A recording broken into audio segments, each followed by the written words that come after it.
തെരഞ്ഞെടുപ്പിലെ തുടർ പരാജയങ്ങൾ ആവർത്തിക്കാതിരിക്കാൻ അടിയന്തര നടപടികളുമായി കേരള കോൺഗ്രസ് എം. ലോക്സഭാ തെരഞ്ഞെടുപ്പിലെ പരാജയം വിലയിരുത്താനും തദ്ദേശ തെരഞ്ഞെടുപ്പ് ഒരുക്കങ്ങൾ ആരംഭിക്കുന്നതിനും 12-ന് കോട്ടയത്ത് അടിയന്തര യോഗം ചേരും. ഇടതുമുന്നണിക്കുള്ളിലെ പ്രശ്നങ്ങളും യോഗം ചർച്ച ചെയ്യും. പരാജയങ്ങൾ ഏറെയായി. ഇനി ശ്രദ്ധിച്ചില്ലെങ്കിൽ കൈവിട്ടുപോകുമെന്ന സ്ഥിതിയിലാണ് Kerala Congress M.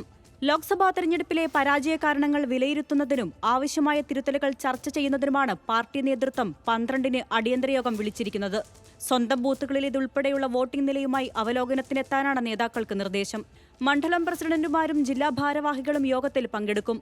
Party chairman Jose K Mani ചർച്ചകൾക്ക് നേതൃത്വം നൽകും. ഇടതുമുന്നണിയിൽ ഘടകകക്ഷികളുമായുള്ള അസ്വാരസ്യങ്ങൾ പരിഹരിക്കാനുള്ള നീക്കങ്ങളും പാർട്ടി നടത്തും. നവകേരള സദസ്സിൽ തോമസ് ചാഴിക്കാടനെ തിരുത്തിയ മുഖ്യമന്ത്രിയുടെ നടപടി തെരഞ്ഞെടുപ്പിൽ തിരിച്ചടിയായതായി CPIM കോട്ടയം ജില്ലാ കമ്മിറ്റി വിലയിരുത്തിയിരുന്നു. ഈ കാര്യം കേരള കോൺഗ്രസും 12-ന് ചേരുന്ന യോഗത്തിൽ പരിശോധിക്കും. BDJS-ലേക്കുൾപ്പെടെ ചോർന്ന പാർട്ടി വോട്ടുകളെപ്പറ്റിയും തദ്ദേശ തെരഞ്ഞെടുപ്പ് ഒരുക്കങ്ങളെപ്പറ്റിയും ചർച്ച ചെയ്യും.